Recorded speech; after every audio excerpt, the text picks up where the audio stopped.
So I just pretty much watched the new Lord of the Rings film titled The War of the Rohirrim, and this was a movie that I was always quite interested in. I mean, if you've seen the trailer, then you already know that it's an anime and a 2D animated movie being on the big screen that is adapting a popular IP. Mate, I was going to be there on opening night. I had a feeling this was going to be set before the main events of the Lord of the Rings trilogy, but 183 years in the past, bloody hell mate. I did not expect this story to be set that far in the past, but that is a testament to how large and expansive J.R.R. Tolkien's world building is. So many different characters and so many different storylines they could be adapting from, which is pretty awesome. Now I suppose before I talk about this film, I may as well go into how I feel about the original Lord of the Rings trilogy. I think those movies are pretty damn good. I really respect the craft and time it took to make the movies, but I feel like I respect those movies more than I actually enjoy them. I mean, don't get me wrong, I really enjoy those movies. I really think they're good, but every time I do rewatch them, they slowly lose that mystique that was once there when I first watched the trilogy in the day. And I do feel like that's a bit unfortunate because rewatching movies sometimes actually helps and makes me appreciate the movies more. But with the OG trilogy in its case, I feel like every time I watch it, I like it less and less and less. But I'll never forget the first time I watched the trilogy and absolutely adored it. You can never take that away from me. But what about this movie? Before I talk full spoilers, let me give my non-spoiler thoughts of the movie.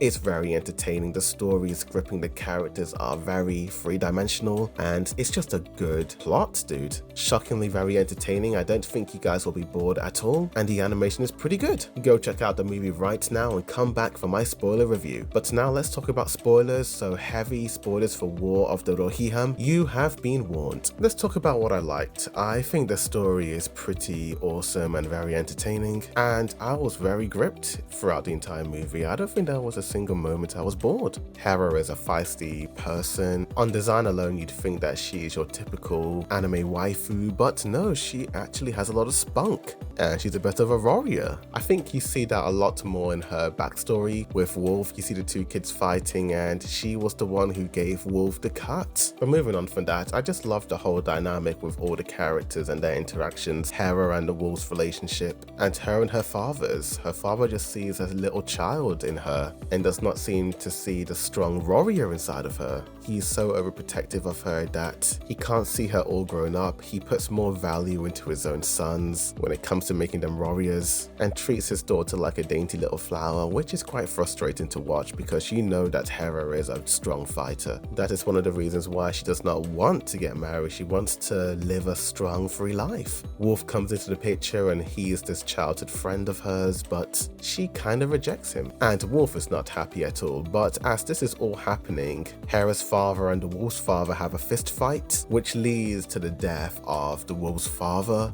after one punch. I do like this foreshadowing because I was quite surprised that the king was able to defeat this guy and absolutely Control-Alt-Delete him with only one punch. But you find out later on that this dude has a bit of a dark side to him. This is the catalyst in making Wolf go down the path of the dark side, seeking vengeance on the king and his entire family. The entire fist fight scene was actually pretty intense, and the sound design really shook me at times. It was very loud, very realistic, and very visceral. The wolf is a very interesting character because while this dude absolutely hates the king for what he did, and he does not care about anything but getting vengeance on the king and his family, he still cares for Hera. He's still in love with her. And even after all those years, when she finds out that he is the commander of this new army, she still rejects him. And this dude gets even more angry and frustrated, feeling rejected and dumped by this girl. I mean, mate, I know this girl is a princess and all, but dude, getting so angry to the point that you will attack her just because she rejects you, dude? Calm down, bro, calm down. Plenty of fish in the sea. He is so blinded by his hatred for her family and his need of control that he is even willing to put his entire army and his people at risk when it comes to trapping Hera's family in that fortress. It got to the point where the king acknowledged that, man, Wolf has really gone down the dark path and nobody expected this dude to be evil. and seek vengeance like that. They just saw Wolf as this emotional teenage boy. But the characters in Hera's family truly underestimated the rage and sadness inside Wolf. Hera could see that, and I think she wanted to try and help but didn't know what to say or do to help the Wolfman. The thing I like about this character, well, I don't like him, but I find him more interesting and fascinating, is that he does seem morally grey. Towards the end of the movie, he admits to one of his supporters that he doesn't really want to be here and fight these guys. It's just all he has left inside of him. He is someone who cannot forget the past. He just harbors on anything negative. In my opinion, I think this goes beyond the king just Control-Alt-Deleting his father, because there is that scene where the wolf and Hera have this moment where he does seem quite happy to see her after all those years after his father's death. He asks for her hand in marriage and she's like, well, if I do this, then let my people go, essentially. Even though she agreed to the marriage, she was only doing it because she felt forced, and he hated that. He didn't want to force her because he wanted it to be natural and for her to do this on her own free will. I do feel like the wolf could have just moved on from Hera and just been with someone else, but he wanted that red-haired princess. Moving on, the wolf's rage leads him to literally having the king at his hands and knees, the king begging Wolf to just stop all this madness. I got quite emotional seeing the king get emotional and wanting his people to be free. Yes, the king does seem to be a bit of a brute, and he does have that dark side to him when it comes to attacking the entire wolf's army at night. He turns into some sort of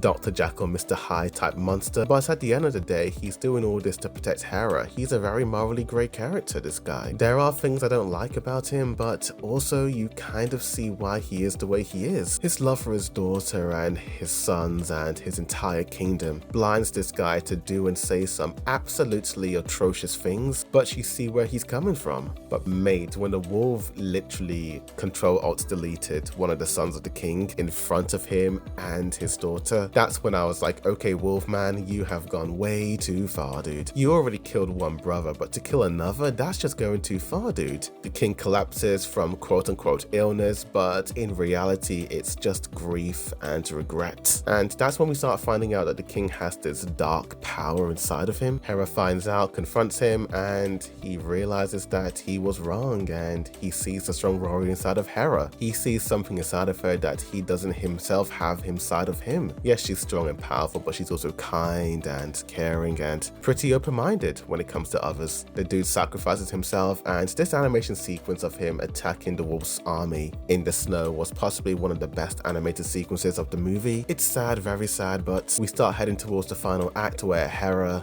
sends an eagle to her cousin's army. Earlier on, the cousin had this intense confrontation with the king. I mean, this dude did everything he could, but the king was absolutely paranoid and worried and feared for his daughter's life and pretty much banished this dude. It was a pretty intense moment. But even despite all that, the dude was still loyal to the king, and if there was ever a time when he or his family were in need of help, he will be there to rescue them. And that's what the dude does. In fact, if it was not for this guy, then Hera's entire kingdom would have fallen. Anyway, Hera and the wolf towards the final act have this big clash and confrontation, and even despite everything the wolf did, I still had hope that he would somehow redeem himself towards the end. Hera says that if she defeats him in combat, then let him surrender and just let them go away so that they can live in peace. But the wolf, even though he got defeated by Hera, still didn't care, to the point where even some of his supporters in his army said, dude, she's right, you know, you did give her your word. But this dude's ego was bigger than his future, because bloody hell, mate. At this point now, he just wants to watch the world burn. I thought this entire ending scene was very emotional and powerful because Hera actually let him live, even though despite everything that this dude has done, she cannot bring herself to kill him. But seeing that this dude went against his word and he's still attacking her, she had no choice but to end his life, and it was very emotional because she can tell that this is not what she wanted at all. But doing that ends the war, her cousin becomes the king,